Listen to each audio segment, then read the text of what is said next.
देखिए फॉर्मूला आता है प्रोबेबिलिटी में PE बराबर NE बटा NS, है ना, PE बराबर NE बटा NS। ये याद कीजिएगा, जब क्वेश्चन लगाएंगे ये फॉर्मूला कहाँ यूज होगा सभी को हम बताएंगे।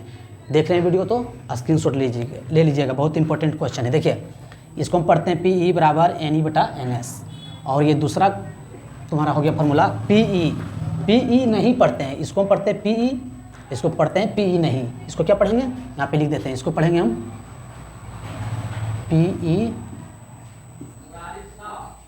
इसको पढ़ेंगे PE, इसको पढ़ते हैं हम PE नहीं, PE नहीं, ये पूरा को हम पढ़ते हैं PE नहीं, ठीक है, ध्यान दीजिएगा। आइए PE नहीं बराबर 1 माइनस PE, ठीक है, ये भी इंपॉर्टेंट फॉर्मूला है। तीसरा देखिए, तीसरा बोल रहा है कि PE प्लस PE नहीं बराबर 1 होता है, ठीक है, ये तीसरा फॉर्मूला हो गया। चौथा देखिए, चौथा बोल रहा है क्या 0 less than equal to PE less than equal to 1। इसको क्या पढ़ते हैं, इसको तो हम पढ़ते हैं लेस देन, लेकिन ये इक्वल भी लगा हुआ है, बराबर का सिंबल है ना, तो इसको पूरा को पढ़ेंगे, ये पूरा को पढ़ेंगे लेस देन इक्वल टू, इसको पूरा को पढ़ते हैं, ये पूरा को पढ़ेंगे लेस देन इक्वल टू, ठीक है। आइए तीसरा फॉर्मूला पे, तीसरा तो हो गया, चौथा भी हो गया, पांचवा पे देखिए बोल रहा है क्या एक सिक्का, अगर एक सिक्का को उछालते हैं तो उसकी प्रतिदर्श समष्टि कितना होगा। जिससे हम टूर्नामेंट खेलते हैं तो टॉच करते हैं ना, टॉच करते हैं तो सिक्का को उछालते हैं, हेड आया या टेल आया, तो दो ही घटना होता है उसमें, या फिर हेड आएगा या फिर टेल आएगा, दो ही अनुमान होता है।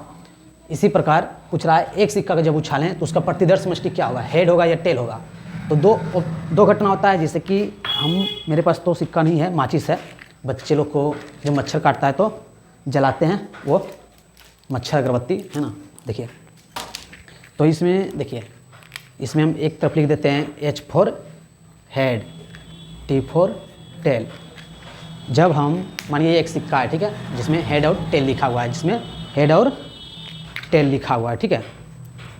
अब इसको हम जब उछालते हैं, टॉच करते हैं ऐसे, तो आ गया मेरा टेल आ गया है, कहने मतलब एक बार टेल आया है, ठीक है, फिर दोबारा उछालें तो आया है हेड आ गया है ना। तो कितना बार आया है, 2 बार। इस एक सिक्का को उछालने पे 2 घटना होता है, या फिर हेड या फिर टेल, ये भी इंपॉर्टेंट है।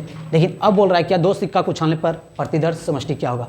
2 सिक्का उछालें तो या फिर दोनों सिक्का हेड आएगा या फिर दोनों सिक्का टेल आएगा, या फिर दोनों सिक्का हेड आएगा या फिर दोनों सिक्का टेल आएगा, या फिर एक सिक्का हेड आएगा एक सिक्का टेल आएगा, एक पहले हेड आएगा दूसरा टेल आएगा, या फिर पहले वाला टेल आएगा और दूसरा वाला हेड आएगा, है ना।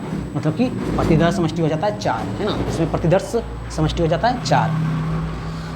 3 सिक्का उछालने पर प्रतिदर्श समष्टि क्या होगा। जब 3 सिक्का उछालेंगे तो या फिर हेड आएगा या फिर तुम्हारा टेल आएगा, है ना, या फिर हेड टेल आएगा, या फिर टेल हेड आएगा, या फिर हेड टेल हेड आएगा, या फिर टेल हेड टेल आएगा, या फिर हेड टेल हेड आएगा, या फिर टेल हेड आएगा, है ना। मतलब कि प्रतिदर्श समष्टि कितना हो जाता है, प्रतिदर्श समष्टि 1 2 3 4 5 6 7 8। 3 सिक्का उछालने पे प्रतिदर्श समष्टि हो जाता है 8। 1 2 3 4 5 6 7 8, 3 सिक्का उछालने पे। देखिए अगला देखिए 8 नंबर में बोल रहा है एक पासा फेंकने पर प्रतिदर्श समष्टि क्या होगा। पासा मतलब कहने का मतलब जो हम लूडो खेलते हैं, लूडो का गोटी, उसमें पासा लिखा हुआ रहता है 1 से लेकर 6 तक, उसमें 6 सरफेस भी रहता है, मतलब पृष्ठ भी रहता है 6, तो एक पर 1 दिया रहता है, 2 3 4 5 6 लिखा हुआ रहता है, ठीक है।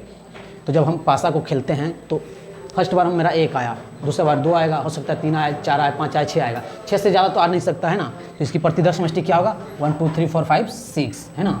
लेकिन जब 2 पासा को उछाला जाए तो क्या आएगा, इसका प्रतिदर्श समष्टि हो जाता है, इसमें 6 आया ना, उसमें जाएगा 6 चौक 36, प्रतिदर्श समष्टि कितना आ जाएगा 36। जब 2 सिक्का को उछालेंगे तो जैसे देखिए 2 सिक्का नहीं, दो मतलब कि वो लूडो का छक्का का गोटी अगर हम उछालेंगे तो देखिए क्या होगा, या फिर एक में 1 आया, दूसरा में 2 आया, या फिर 1 आया 3 आया, या फिर 1 आया 4 आया, या फिर 1 आया 5 आया, 1 आया 6 आया, है ना, 6 से ज़्यादा आएगा नहीं, फिर या फिर 2 आया 1 आया, 2 आया 2 आया, 2 आया 3 आया, है ना। इसी प्रकार 36 हो जाता है जब 2 पासा को फेंकते हैं। तो आई होप सभी लोग को समझ में आया होगा। अगर समझ में आया तो वीडियो को खूब शेयर कीजिए।